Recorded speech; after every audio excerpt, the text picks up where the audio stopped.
Mapagpalang araw mga kapanalig ko kay Kristo, ang inyong brother Nico Cruz. Kumusta po kayo? Bago pong lahat, God is forever in control. Ngayon po ay episode 105. Tandaan mo na walang langit at mundo ang makakapagpahiwalay sa pagmamahal na yan. Mensahe ni Lord Jesus Christ sa atin lahat sa libro ni Sarah Young, Enjoying Kapayapaan sa Presensya ng Panginoong Jesus. Tatalakayin din natin ang mga scriptures sa Great is Thy Faithfulness, mga binahagi ni Kuya Romy de Vera Cruz Jr., mga scriptures sa episode 105, at mga iba pang mga ibinahagi ng ating mga kapanalig, ang pang-pitong leadership ni Lord Jesus Christ sa libro ni Dr. Mike Murdock, at pang-pito sa 7 karunungan out of 63. Unahin na po natin ang binahagi ko kahapon sa episode 104. Gusto kong ulitin dahil napakagandang scriptures at quote. Isasama na rin natin yung dalawa na bago for today's Great is Thy Faithfulness. Una,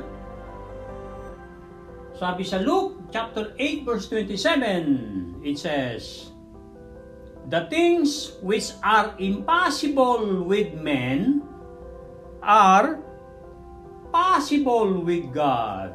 Ulitin natin ng sabay-sabay mga kapanalig, at isa puso, ilagay sa isipan nito lagi, ano man ang ating kinakaharap ng mga sitwasyon, sufferings. Ang sufferings po ay bahagi yan ng buhay natin. Kung hindi po tayo dadaan sa mga sufferings, sa mga bagyo ng ating buhay, hindi po tayo lalago. So, kailangan lumago. Mabuti ang sufferings, lalo na pag isinusuko sa Panginoong Hesus. Gusto niyang isuko natin lahat. At let Him, the only God of our life. Amen? Ulitin natin ang Luke chapter 18 verse 27. "The things which are impossible with men are possible with God." At ang quote, "The Lord's the only one who can transform a person's heart," puso. "But when we share God's saving truth, we play a crucial part." And then, sumunod na quote, na ibinahagi na rin kahapon sa episode 104. Inulit lang natin dahil napakaganda po ito.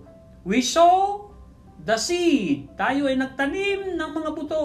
"But God brings the harvest." Pero ang Panginoon ang siyang maghahatid, magdudulot ng harvest, ng ani. Pag sinabing ani, ay masaganang ani sa participation mo at sa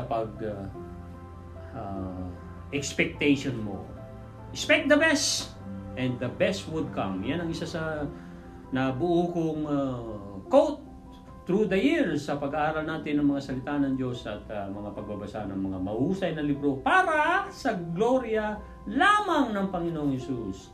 Ulitin natin, expect the best and the best would come. Asahan mo ang the best at darating ang the best. Amen? At pasalamatan na, kahit wala pa ang the best na parating pa lang, pasalamatan ng Diyos Ama na nasa puso't isipan na yan, na-imagine na natin na ang hinihingi natin na yan sa ating Panginoon. Pag pinalulugdan niya ang ating hinihiling, ibibigay niya yan. Napakahusay niya at napakatapat niyang Panginoon. Tinutukoy ko po rito si Lord Jesus Christ. Nasa Psalm 31 verse 16. "Make your face shine upon your servant. Save me for your mercy's sakes." For your mercy's sake. Ang sake ay S-A-K-E. Quote na dalawa pa sa Great is Thy Faithfulness. "Peace," kapayapaan, perfect na kapayapaan. Peace, perfect peace, that shadowing us and ours. Jesus has vanquished death and all its powers. panghuling quote sa Great is Thy Faithfulness. Putting your faith in the living God takes the fear out of living. Ulitin natin, mga kapanalig. Putting your faith in the living God takes the fear out of living. Amen. Dumako na kagad tayo sa leadership number 7 ni Lord Jesus Christ sa libro ni Dr. Mike Murdock. Ang leadership for today, leadership number 7, ito po. Jesus knew He did not have to close every sale to be a success. Anong ibig sabihin ni Dr. Mike Murdock dyan?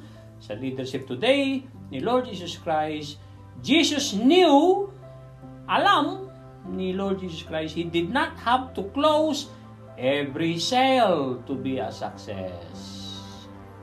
Ito po ang ibig sabihin ni Dr. Mike Murdock, mga highlighted words.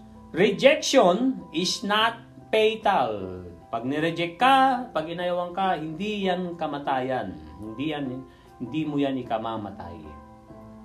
Kung gagamitin mo ang mindset mo, tamang pag-iisip mo at isusuko mo sa Diyos ang pag-ayaw sa iyo ng ibang tao at naniniwala kang ang tanging mag-yes na kailangan mo talaga ay si Lord Jesus Christ, ay magtatagumpay ka. At stepping stone mo yan pagka na-reject ka. It is merely someone's opinion. Yan ay opinion lamang. Alam niyo ba si Sylvester Stallone na-reject ng maraming beses at marami pang mga nagtagumpay, dumaan sa mga rejection, sa mga ayaw sa kanya. Si Stallone ay nagsulat ng script na boxing at ang kanyang layunin ay siya ang maging bida doon sa script na yun, sa bibilang movie. Nung inalok niya sa mga producer ay ayaw na siya ang maging bida. At, gusto mo bilhin namin ng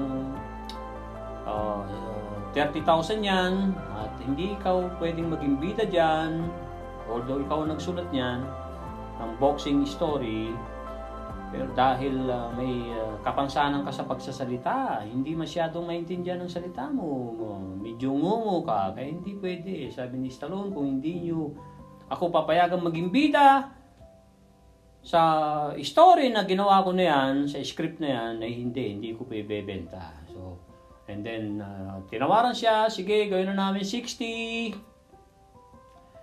Pero hindi ka pa talaga pwede maging bida. Hindi magbabago ang aking kondisyon ng aking sinabi sa inyo na ako ang magiging bida. So, hindi nangyari. Lumipas ang marami pang linggo at tinawaran siya ng bibili na namin yan, 300,000 yung istorya mo at isa sa pelikula namin. At iba ang gagawin naming bida, hindi ikaw. Hindi pwede. Nung mga panahon na yan, ay gipit na si Stallone kasi lumaki ito at pinanganak ito sa bahay ampunan at talagang super hirap. At isinanlapan niya ang kanyang aso para lang may pambayad ng kuryente. Mahal na mahal niya yung asong niyang yun at naisanla niya for $50 nung mga panahon na yun, I think 1970s. And then tinawaran ng naging 600 at isang 600,000 o umabot sa 1 milyon eh. Pero ang kondisyon ng bibiling producer ay hindi siya magiging bida. Sabi niya, hindi ko ipagbibili hanggat hindi ako ang bida. Nung nanawa na yung producer sa kakaayaw ni Stallone, pero naniniwala sila ang ganda ng istorya ang sinulat niya, ay sige, ikaw na maging bida, pero $60,000 mula sa 600, 1 milyon, $60,000 bibili namin yung istorya mo, ikaw ang bida. Okay, deal, sabi. Pinirmahan ni Stallone ng kontrata, 60,000, siya ang bida at tinubos niya agad yung asong na isanla niya na matagal na niyang kapiling yun. At ang nagpa-sanla pa sa kanya, istorya ito na narinig ko kay Brother Bo Sanchez. Dahil sumubaybay din ng Stallone story. Saka maraming mga motivation stories si Brother Bo Sanchez. Shout out sa iyo, Brother Bo. Isa ka sa aming inspirasyon. So, nung tutubusin na niya yung aso, doon sa pinagsanlaan niya, sabi niya, hindi mo na matutubo sa akin na napamahal na. Kung talagang gusto mong tubusin yan, $15,000. At isa pang condition. Anong isa pang condition? Isasama mo kung dyan sa pelikula mo na yan. Dahil mahal na mahal ni Stallone ng kanyang aso, sige, tinubos niya 15,000 yung aso at sinama niya yung tao na yun. Hindi na binanggit kung sino yun. At ginawa nila yung movie na yun. Ano nangyari? Wow! The best actor, the best director, the best pictures, napakaraming best awards at milyon-milyon ang kinita ng anong movie na yan? Rocky! Oh, napakagandang movie, Rocky. Hanggang naging Rocky 5 po yan di po ba? So, rejection is not fatal. It is merely someone's opinion. Opinion lamang ng isang tao yan pagka ayaw sa iyo.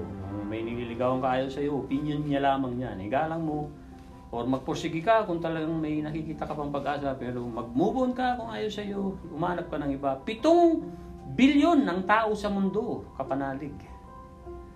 Ito pa, Jesus experienced more rejection than any human who ever lived on earth.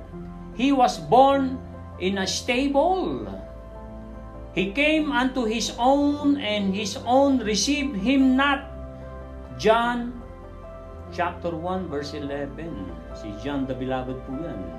Napakagandang gospel. 3 po ang naisulat. 4 dahil pang-4 po yung the revelation na sinulat ni John the Beloved or John the Evangelist.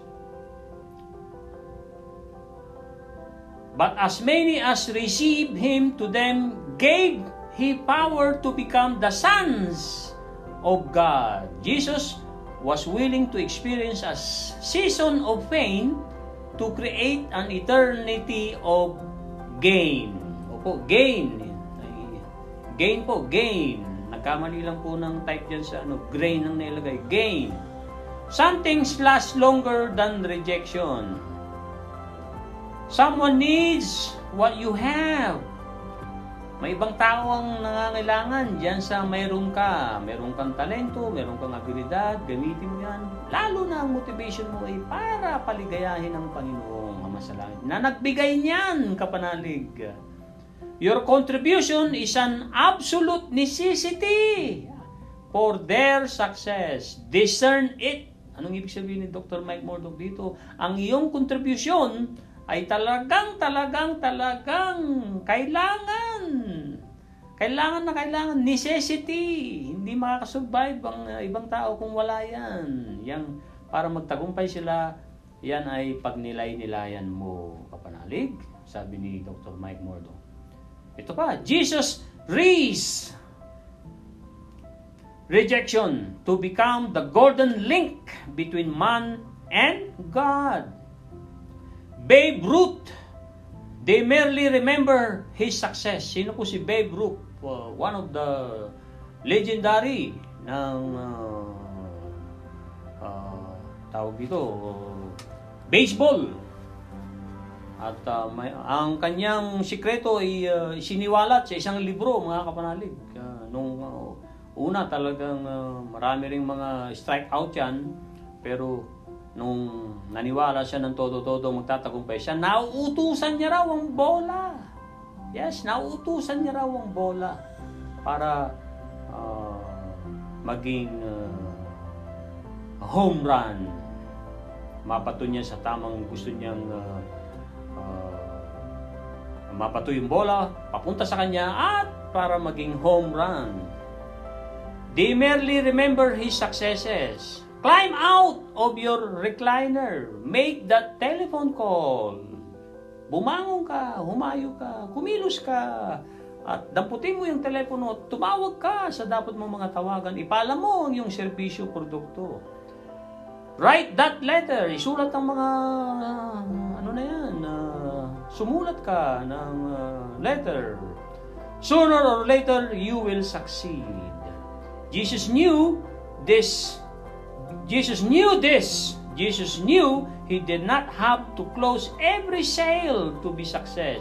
This one of the leadership secrets of our Lord Jesus Christ. Prayer.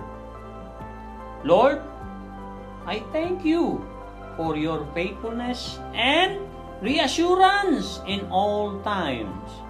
Thank you for teaching me that sometimes I must be willing to experience a season of pain in order to receive a season of gain. A season of gain. You have given me the grace to do that which I do not like to do in order to achieve what I want. In Jesus' name, can we say Amen? Amen. Ang pitong karunungan for today, ang nasa banal na espiritu, bukal na karunungan, nasa Job, chapter 32, verse 6 to 9. At si Elio na anak ni Barakel na si Busita ay sumagot at nagsabi, ako'y bata at ako'y totoong matatanda at kayo'y totoong matatanda. Kaya't ako'y magpakapigil at hindi ako nangahas magpatalastas sa inyo ng aking haka. Ng aking opinion, ibig sabihin yan. Buhay sa pamamagitan ng karunungan, Kawikaan, chapter 15, verse 24, it says, sa pantas ay paitaas ang daan ng buhay upang kanyang mahiwalayan ang Sheol sa ibaba. Nasa Genesis chapter 3, verse 6, bula ang karunungan. Mga konsepto ng taludtod at nang makita ng babae na ang bunga ng punong kahoy ay mabuting kanin, ibig sabihin mabuting pagkain, at nakalulugod sa mga mata, at kahoy na mananasa upang magpantas sa tao, ay pumitas siya ng bunga niyon at kinain at binigyan din niya ang kanyang asawa kasama niya at ito'y kumain. Doon na nangyari ang paglabag nila Tatay Abat at ni Nanay Eva. Yan sa Genesis chapter 3 verse 6. Kristo karunungan sa 1 Corinto chapter 1 verse 30. Mga konsepto ng taludtod, datapwat sa kanyang kayo'y nangasa kay Kristo Jesus na sa atin ay ginawang karunungan mula sa Diyos at katwiran at kabanalan at katubusan. Diyos na nagbibigay karunungan sa Job chapter 28 verse 28. Mga konsepto ng taludtod at sa tao ay sinabi niya, narito ang pagkatakot sa Diyos ay siyang karunungan at ang paghiwalay sa kasamaan ay pagkaunawa. Diyos na karunungan ng Isaias chapter 28 verse 29. Mga konsepto ng taludtod. Gayunpamay, ito'y mula rin sa Panginoon ng mga hukbo na kamangha-mangha sa payo at marilag sa karunungan. Hari sa karunungan naman, hari at karunungan ang Kawikaan chapter 8 verse 15. Ito po, mga konsepto ng taludtod. Sa pamamagitan ko ay naghahari ang mga hari at nagpapasya ng kaganapan ang mga pangulo. Ang engineer naman ni Kuya Ronnie. Shout out sa iyo, Kuya Ronnie. Ito po. Galing kay Father Hans Magdurulag ng TV Maria. Napakaganda po ang gratitude pala sa kanyang quote ay puso ng ating memorya. Ang gratitude ay puso ng ating memorya. Ipagdasal natin ang mga taong naiiyak para sa atin. Humingi tayo ng tulong sa Panginoon na itama ang mga bagay na nagpapaiyak sa iba. Father Hans Magdurulag, TV Maria Philippines. Today, November 23. Sabi ni Arthur Collowell, Arthur Collowell, pinagi ni Kuya Robbie, it is better to be defeated on principles than to win on lies. So powerful po na quote ito. Very, very true. It is better to be defeated on principles than to win on lies. Masigit na kahit matalo sa mga prinsipyo natin kaysa manalo sa kasinungalingan. Salamat sa iyo, Kuya Romy de Vera Cruz Jr. At ang sa kanyang binahagi ay nasa 1 Corinto chapter 10 verse 13. Wala pang pagsubok na dumating sa inyo na hindi nararanasan ng isang tao. Tapat ang Diyos at hindi niya ipapahintulot na kayo'y subukin ng higit sa inyong makakaya. Very true po ito. Amen. Sa halip, pagdating ng pagsubok, bibigyan niya kayo ng lakas upang makayanan ito at ng paraan upang malampasan ito. Papuri sa Panginoon! Very, very, very true. Talagang God is forever in control. Pasusuungin niya tayo sa bagyo, papayag siya. Dahil alam niyang kaya natin lagpasan, daanan ng bagyo na yan at bibigyan niya rin tayo ng lakas. Praise the Lord! Napakagandang 1 Corinto chapter 10 verse 13. Ang scriptures ay nasa episode 105 ay ito po. Romans chapter 8 verse 38 and 39.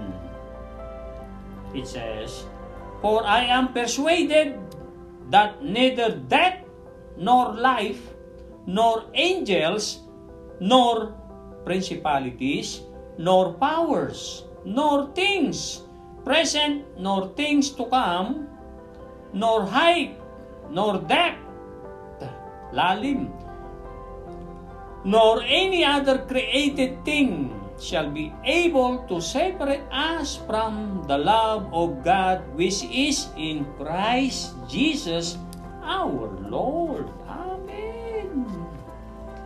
At nasa Psalms chapter 4 verse 7 to 8, it says, "You have put gladness in my heart more than in the season that their grain and wine increase. I will both lie down in peace and sleep, for you alone, O Lord, make me dwell in safety." Woohoo! Papuri sa Panginoon. Napakagandang scripture sa episode 105, mga kapanalig.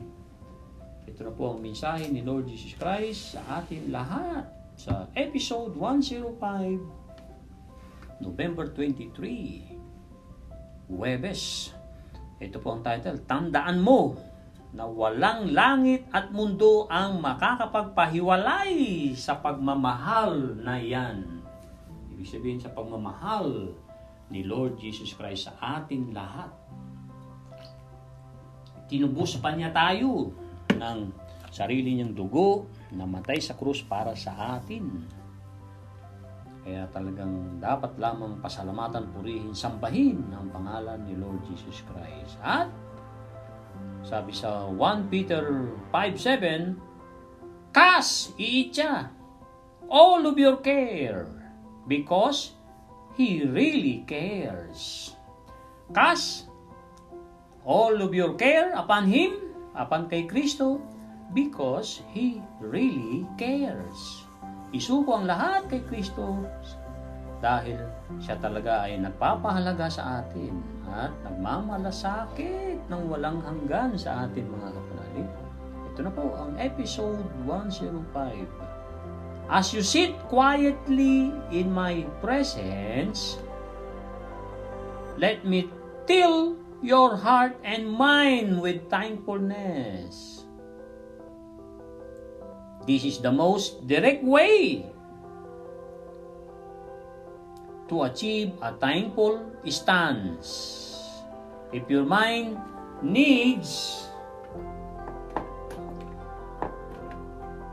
a focal point, gaze at my love pour out for you.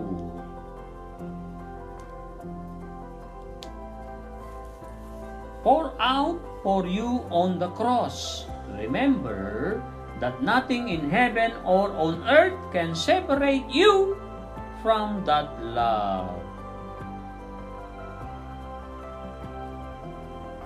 This remembrance builds a foundation of gratitude in you, a foundation that circumstances cannot shake.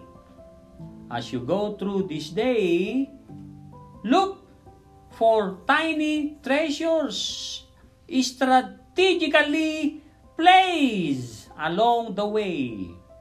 I lovingly go before you and plant little pleasures to brighten your day.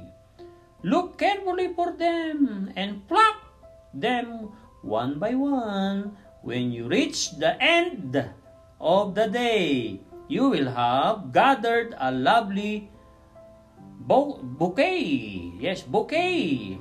Offer it up with me with a grateful heart. Receive my peace as you lie down to sleep with thankful thoughts playing a lullaby in your mind. Ang bouquet ay silent. Ang lullaby po ay ang bouquet ay attractive arranged flowers.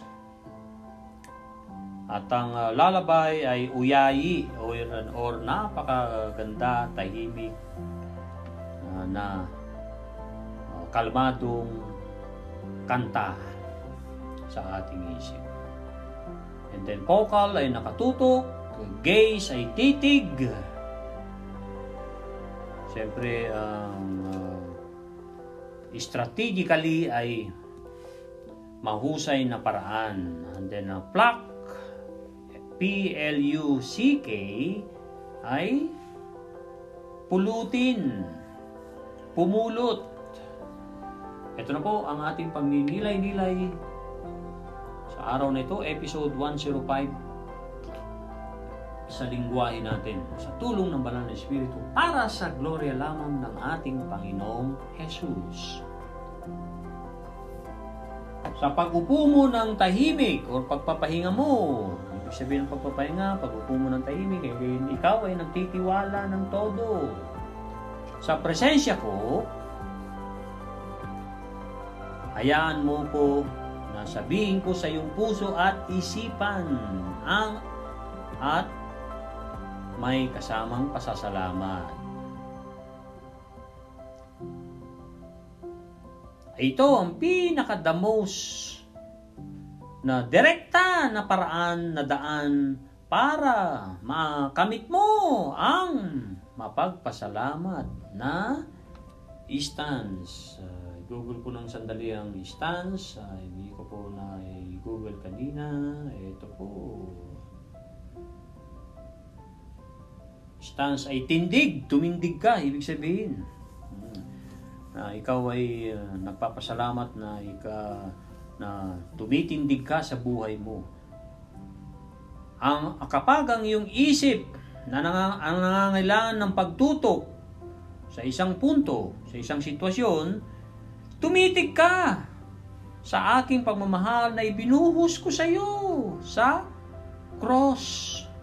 Tandaan mo na walang makakapagpahiwalay sa iyo sa akin tandaan mo na walang langit at mundo ang makakapagpahiwalay sa ating dalawa sa pagmamahal na yan. Ito ay remembrance. The act of remembering ang isa sa ibig sabihin ng remembrance. Ibig sabihin ay naalala mo at ikaw ay kumilos sa something na yun na nagpaalala sa iyo. Ito ay makakagawa ng isang pundasyon ng gratitude, ng mapagpasalamat at mapagkumbabang puso sa pagkatao mo. At ang foundation na yan na ang mga pangyayari sa mga buhay mo ay hindi makakapagpayanig sa iyo. Hindi makakapagpayanig sa iyo, sabi ni Lord Jesus Christ sa atin lahat, mga kapanalig. Kailangan manood yan. Ano man ang mga pinagdadaanan natin, mga kapanalig, ay hindi dapat tayo mayanig ng todo-todo. Maramdaman man natin ang pagyanig, pero dapat mangibabaw ang pagtitiwala natin sa Panginoon. Alam na alam niya ang kanyang ginagawa at He is forever in control. At nakaupo sa kanyang trono, walang makakaagaw. Siya pa rin ang Panginoon ng mga Panginoon. Siya ang ating nag-iisang Redeemer. Tinawag pa niya tayong kaibigan at pinapastulan tayo. Dakilang pastol ang ating Panginoong Yesus. Sa pagbaybay mo sa araw na ito, hanapin mo ang mga maliliit na yaman na talagang mahusay na paraan na inilagay ko dyan sa daanan mo at nagmamahal sa iyo na ako'y nagmamahal na nangunguna sa iyo. Ibig sabihin, nangunguna si Lord Jesus Christ sa ating mga dinadaanan, sa ating journey, ay dinediretso na niya ang daan. Kung baku-baku man yan, ay talagang pinapatag niya para tayo makadaan ng maayos. At siya ay nagtanim ng mga maliliit na ikinaliligaya natin at magbibigay ng liwanag sa ating buhay. Ang utos pa ni Lord Jesus Christ, hanapin mong maigi yan. Hanapin mo yung mga nilagay ko na yan, na mga little or mga tiny, mga maliliit na yaman, mga maliliit na pleasures, little pleasures, dahil inilagay ko yan strategically. Strategically means mahusay na paraan na talagang inilagay dyan para sa atin lahat. Kaya, hanapin daw natin ng maigi yan at pulutin ng isa-isa. One at a time, ibig sabihin doon. Huwag naman tayong ma-overwhelm na pumulot ng maraming mga tiny treasures at mga little pleasures. Kapag naabot mo na ang dulo ng iyong araw, talagang naabot mo ang nagawa mo ang isang napakagandang attractive na arranged like a flowers. An attractive arranged like a flower. Ang ibig sabihin dito na bouquet na sinikap ng Panginoon para sa atin. At yan ay ialay mo sa akin ng may pasasalamat na puso. Ialay mo yan sa akin, yung pinagkaloob ko sa iyo na yan, na tiny pleasures at little or tiny treasures at little pleasures na inilagay ko para sa iyo, and then ialok mo sa akin yan ng may pasasalamat na puso at tanggapin mo ang aking kapayapaan na nakalatag sa pagtulog mo na may pasasalamat na pag-iisip at naglararo sa iyong isipan na para bang lalabay na mahusay, mainahon na kanta sa iyong isip. Papuri sa Panginoon. Hopefully ay hanapin natin ang mga tiny treasures, mga maliliit na yaman na strategically nilagay dyan sa bawat araw na pinagkakalob niya sa atin. At siya ay tandaan natin na siya ay lovingly go before us and nagtatanim ng little pleasures para i-brighten, para paliwanagin, pasiglain ang ating araw at pulutin natin ng isa-isa yan at ialok natin yan sa Panginoong Hesus ng may pasasalamat. Inialok mo, hindi mo ibinabalik, kundi inialok mo may pasasalamat na nire-recognize mo siya na bandang huli ay para bang lalabay sa iyong isipan, talagang naglalaro sa iyong isipan na tahimik at napakagandang musika na iyong iniisip. Ito na po ang napakagandang the Maxwell Leadership Bible lesson for today. Nasa Exodus chapter 21 verse 1 and then tinapos sa chapter 23 verse 33.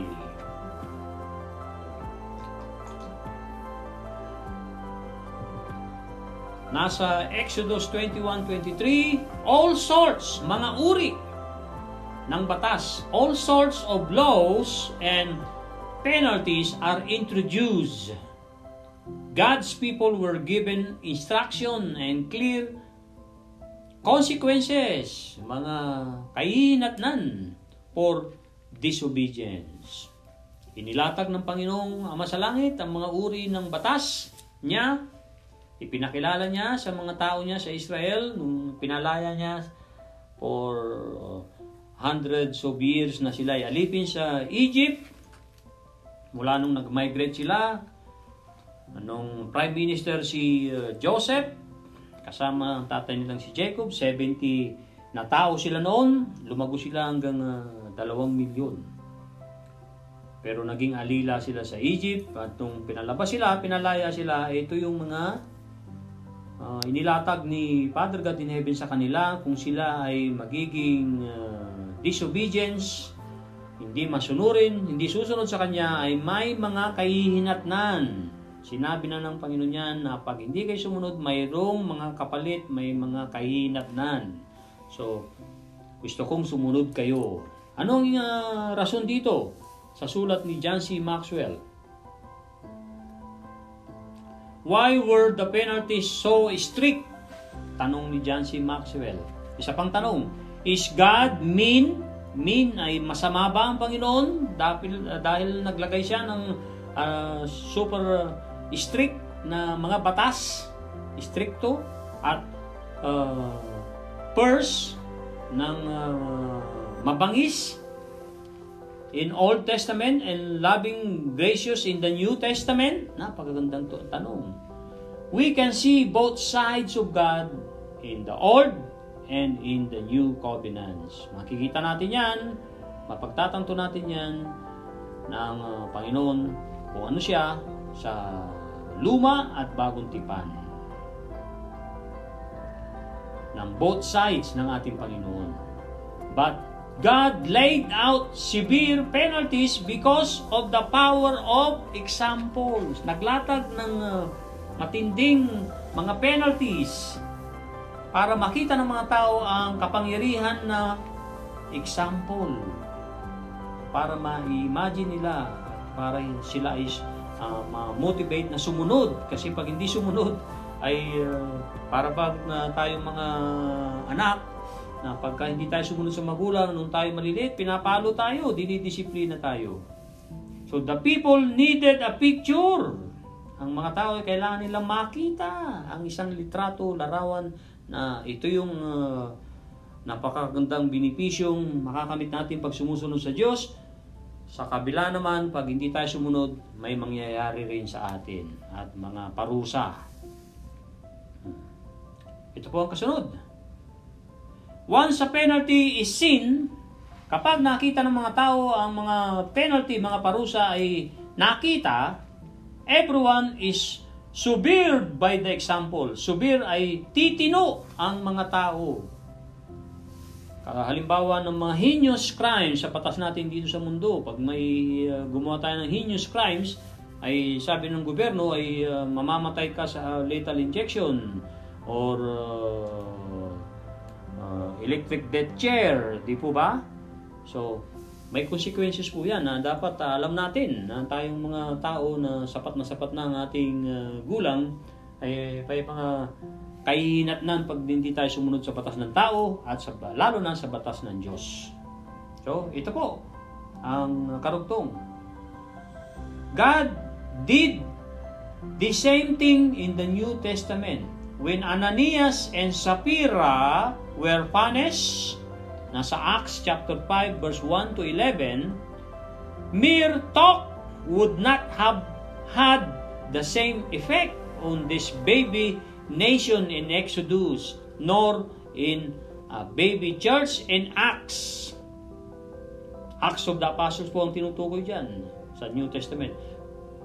Frequently, people need a clear, visible demonstration in order to remember. Tayo mga tao ay dapat alam natin at mas nakakatulong sa atin na mayroon tayong klarong vision at nakikita at na-demonstrate sa atin na para matandaan natin ang kaayusan na yan. Amen? At ang huli po for today ay ibinahagi ni Kapanalig Cecil na scriptures po. Ito po. Nasa Psalms 23:6, naibahagi na rin natin kahapon, surely goodness and mercy shall follow me all the days of my life, and I will dwell in the house of the Lord forever. Psalms 23:6. At mayroon pa pong isa, nasa Ephesians chapter 2 verse 8. For the grace you have been saved through faith, and that not of yourselves, it is the gift of God. Amen. Yan po ang kabuuan ng episode 105. Maraming salamat sa iyo. Shoutout kay Brother Jerry Valdez. At nagkapag-meeting kami kahapon. Shoutout na napakaganda ng isinare mong produkto. At umaasa kami at sa grasya ng Panginoon ay magtagumpay ka, Brother Jerry.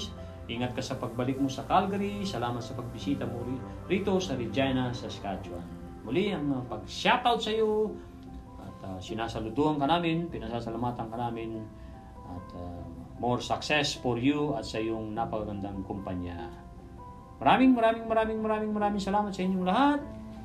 Shoutout kay Sister Jean at kay Kuya Romy, sa aking family, sa aking beloved cleaning team, lalo na kina Brother Harry, anak ko DJ, anak ko David, Donald, Dave, at syempre nag-iisa kong Rena Rosa.